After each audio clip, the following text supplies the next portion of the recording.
But Madrid isn't the only Spanish region to start the vaccine rollout slowly. Lucia Riera has been looking at the huge disparities within Spain, all as the number of infections starts ticking up once again. Judging by the faces of the authorities who report on the state of the coronavirus in Spain, the situation leaves much to be desired.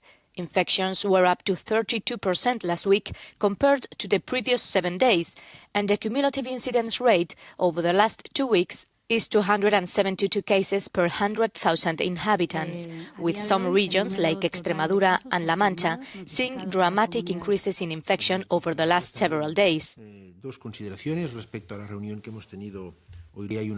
There is an upward trend in cases, which has translated into an increased number of hospitalizations and the use of ICU beds. And as a consequence, there will be decisions made within our second wave strategy, with the appropriate measures coming in.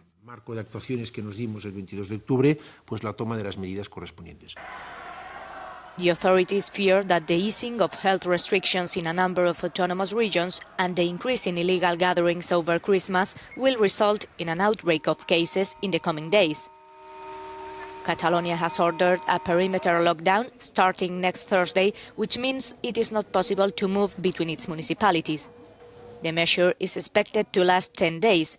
During this time, shops of more than 400 square meters will have to close. Meanwhile, the vaccination campaign is progressing slowly. As of Monday, 83,000 people had received the vaccine, but there are major territorial disparities.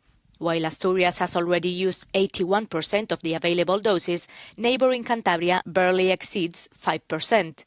As for the most populated areas, Madrid has only used 6%, Andalucía 37%, and Catalonia 14%. Catalonia and Andalucía have 500 professionals working on administrating the vaccines, while Madrid has less than 100, a difference that is expected to be rectified in the coming weeks. The central government has already delivered 360,000 additional doses to the regional authorities to be dispensed this week. Spain uses the Pfizer-BioNTech vaccine, the only one authorized by the European Union, which requires a second dose 3 weeks after the first. The pandemic has taken at least 51,000 lives in Spain and has infected nearly 2 million people. Lucia Riera, Euronews.